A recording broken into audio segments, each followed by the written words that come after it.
Halo, Assalamualaikum warahmatullahi wabarakatuh.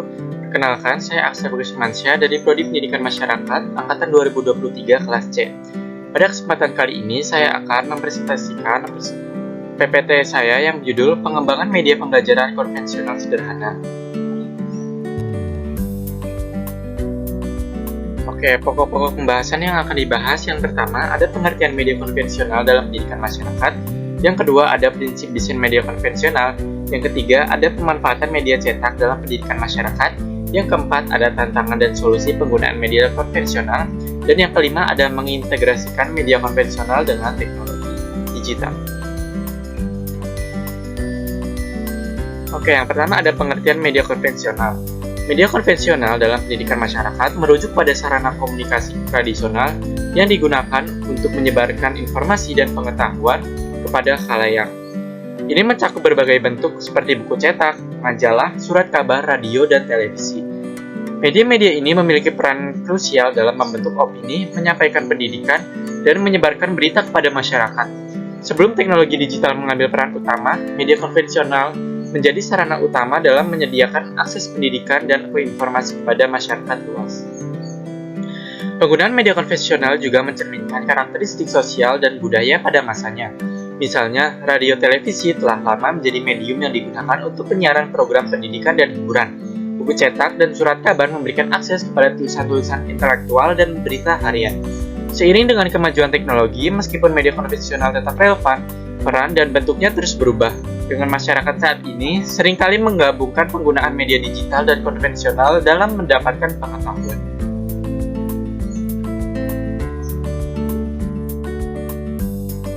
Oke, kemudian ada prinsip-prinsip media konvensional. Yang pertama itu ada kejelasan dan kesederhanaan. Prinsip kejelasan dan kesederhanaan menekankan pentingnya menyajikan informasi dengan cara yang jelas dan lugas, yang mudah dipahami oleh khalayak yang beragam.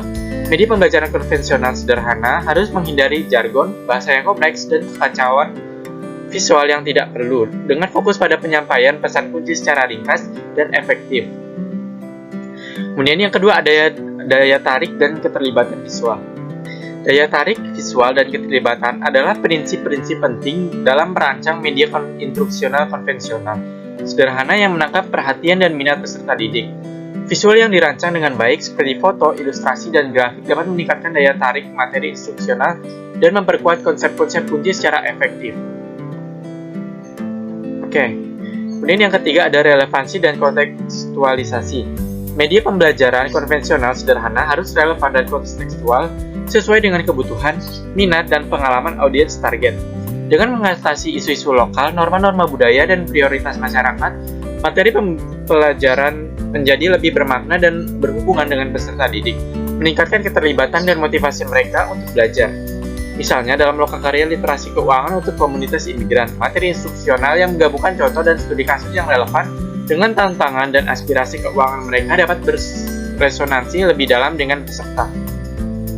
Yang keempat, ada interaksivitas dan partisipasi. Sementara media pembelajaran konvensional sederhana mungkin tidak memiliki fitur interaktif dari platform digital, mereka masih dapat mempromosikan interaksivitas dan partisipasi aktif di antara peserta didik melalui berbagai strategi desain. Menggabungkan elemen seperti kuis, pertanyaan refleksi, dan kegiatan langsung mendorong peserta didik untuk secara aktif terlibat dengan materi dan menerapkan pengetahuan mereka dalam konteks dunia nyata.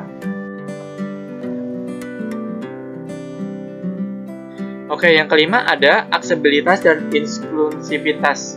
Oke, aksesibilitas dan inklusivitas adalah prinsip dasar dalam merancang media pembelajaran konvensional sederhana yang dapat diakses oleh individu dengan beragam latar belakang, kemampuan, dan kebutuhan belajar. Bahan ajar harus dirancang dengan mempertimbangkan faktor-faktor seperti keterbacaan, kemahiran bahasa, dan kepekaan budaya untuk memastikan mereka dapat diakses oleh semua anggota masyarakat. Oke, yang keenam, ada umpan balik dan iterasi. Prinsip umpan balik dan iterasi menekankan pentingnya mengumpulkan masukan dari peserta didik dan pemangku kepentingan selama proses desain dan memasukkan umpan balik untuk meningkatkan efektivitas dan relevansi bahan ajar. Pendidik komunitas harus mencari masukan dari peserta didik, anggota masyarakat, dan pemangku kepentingan terkait untuk memastikan bahwa materi pengajaran memenuhi kebutuhan dan preferensi mereka. Kemudian ada pemanfaatan media cetak dalam pendidikan masyarakat. Media pembelajaran konvensional sederhana menawarkan banyak aplikasi dalam pendidikan masyarakat, berfungsi sebagai alat serbaguna untuk menyebarkan informasi, mempromosikan keterlibatan, dan memberdayakan individu dan komunitas. Berikut adalah beberapa contoh yang menggambarkan beragam cara di mana bahan cetak digunakan dalam inisiatif pendidikan masyarakat. Yang pertama ada kampanye promosi kesehatan. Bahan cetak banyak digunakan dalam kampanye promosi kesehatan yang bertujuan untuk meningkatkan kesadaran tentang berbagai masalah kesehatan dan mendorong perilaku sehat dalam masyarakat. Misalnya, pamflet dan brosur yang berisi informasi tentang tindakan pencegahan, manajemen penyakit, dan layanan kesehatan yang tersedia didistribusikan di pameran kesehatan masyarakat, klinik, dan ruang publik. Ini yang kedua, ada program keaksaraan orang dewasa. Dalam program keaksaraan orang dewasa, materi cetak memainkan peran penting dalam mendukung peserta didik saat mereka mengembangkan keterampilan membaca, menulis, dan berhitung mereka. Buku kerja, bahan bacaan, dan panduan instruksional dirancang untuk memenuhi beragam kebutuhan dan tujuan pembelajaran pelajar dewasa. Yang ketiga, ada inisiatif pengembangan masyarakat. Bahan cetak berperan penting dalam inisiatif pengembangan masyarakat yang bertujuan untuk mengatasi masalah lokal, mempromosikan keterlibatan sipil, dan memobilisasi sumber daya masyarakat.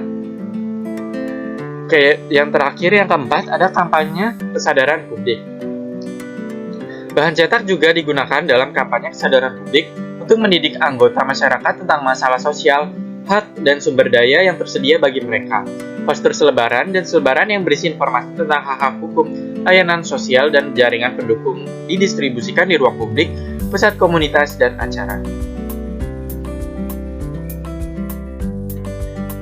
Media konvensional termasuk bahan cetak menghadapi berbagai tantangan ketika digunakan dalam inisiatif pendidikan masyarakat.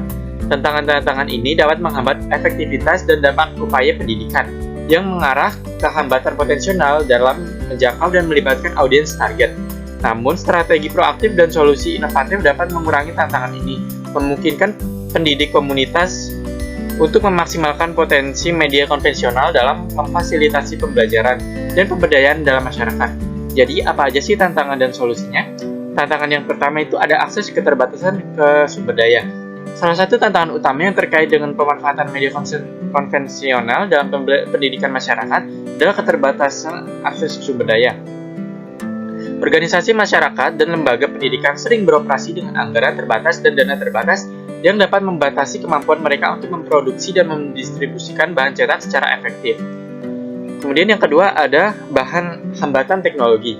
Dalam dunia yang semakin digital, hambatan teknologi dapat menimbulkan tantangan bagi individu dengan akses terbatas ke perangkat digital atau konektivitas internet.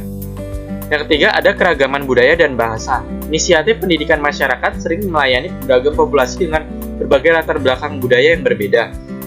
Merancang materi cetak yang peka budaya sesuai dengan bahasa dan dapat diakses oleh beragam audiens dapat menjadi tantangan. Yang keempat, ada keberlanjutan dan masalah lingkungan. Produksi dan distribusi media konvensional, khususnya bahan cetak, memiliki implikasi lingkungan dalam hal konsumsi sumber daya, timbulan limbah, dan emisi karbon. Solusinya yang pertama ada kemitraan kolaboratif. Kemitraan kolaboratif dengan organisasi lokal, bisnis, dan pemangku kepentingan dapat membantu mengatasi keterbatasan sumber daya dan meningkatkan efektivitas inisiatif pendidikan masyarakat. Yang kedua, ada pendekatan hibrida. Merangkul pendekatan hibrida yang mengintegrasikan media konvensional dengan teknologi digital dapat meningkatkan aksesibilitas dan keterlibatan di antara anggota masyarakat yang beragam. Yang ketiga, ada kompetensi budaya dan lokalisasi. Memprioritaskan kompetensi budaya dan lokalisasi dalam desain dan pengembangan bahan cetak sangat penting untuk memastikan relevansi dan inklusivitas. Kemudian yang terakhir ada pertimbangan lingkungan. Untuk mengatasi keberlanjutan, pendidik komunitas dapat mengadopsi praktik ramah lingkungan dalam produksi dan distribusi bahan cetak.